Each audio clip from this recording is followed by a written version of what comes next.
jump into that, if you don't mind, I'm going to take Sure. one step back and just kind of talk about the strategy. Let's not talk about the tools because there's repurpose.io, or you can do it with the video editing tool. There's many ways to do it, but let's all kind of get on the same page here.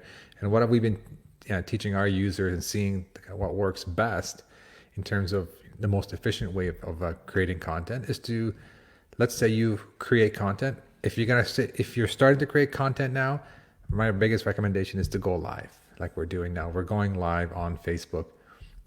You can go live on multiple channels, we're doing here, but keep it simple. Go live on Facebook. Let's kind of simplify. So once you go live on Facebook, how do you turn that into 20 pieces of content?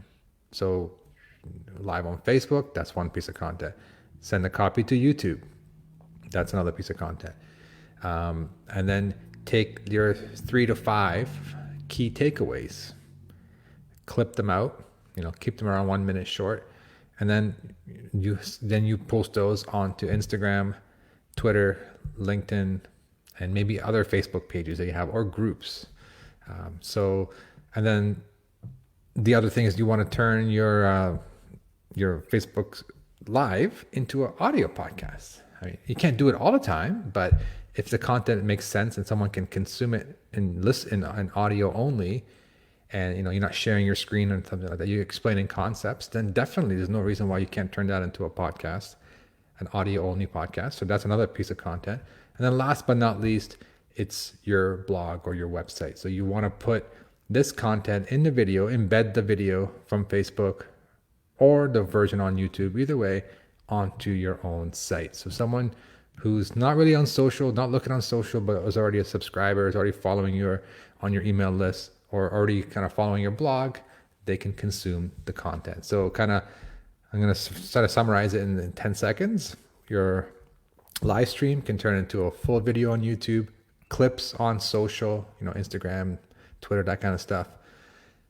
Audio podcast, so people can consume it on the go, so that they can listen to it on Spotify, Apple Podcasts, etc.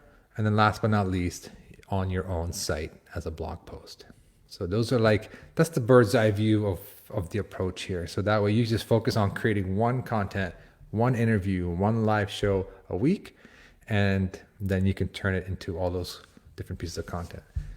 And one of the things that we do, we have a newsletter. So we'll provide different pieces of content within the newsletter. And then for our website, we'll write something about this topic. And it'll be a lengthy, 1,500 word article. And then we'll embed just the clips into that as well. Exactly